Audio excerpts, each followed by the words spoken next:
The 1968 German Grand Prix at the fabled Nürburgring Nordschleife wasn't just Jackie Stewart's finest hour, but arguably one of the greatest drives in Formula One history. In a year that had emphasised the tragic margins of being a racing driver, and on perhaps the toughest circuit of them all, one Stewart nicknamed the Green Hell, the Scot had to contend with a horrendous cocktail of heavy rain, fog and mist.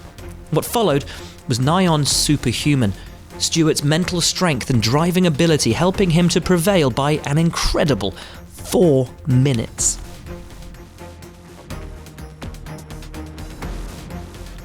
An epic duel with Jochen Rindt defined the 1969 British Grand Prix, the two fastest drivers of the era battling for over an hour in a wheel-to-wheel contest of relentless pace and skill. The shootout ended when Rindt was forced to pit with a loose rear wing. And while the record books show Stewart won by a clear lap, this day at Silverstone was perhaps his finest battle. 2 races later, and after 67 of the 68 laps of the iconic Monza circuit in his Matra, Jackie Stewart was locked in a titanic tactical tussle with Rindt, Jean-Pierre Beltoise and Bruce McLaren. After a marathon battle swapping positions in each other's slipstreams at massive speeds, Stewart proved he was the canniest of the 4, holding the lead out of the Parabolica to win.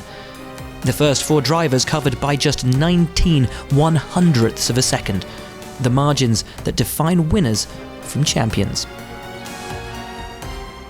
His championship success of 1969 wasn't followed in 1970, but Stewart showed his class by driving his Tyrrell march to victory in Spain in 1970.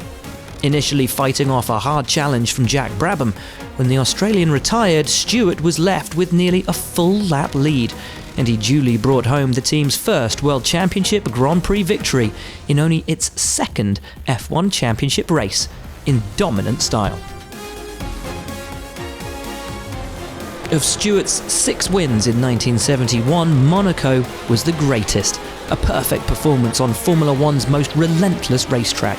He won by 25 seconds, setting multiple lap records on his way to an all-time best, more than a second quicker than the previous mark.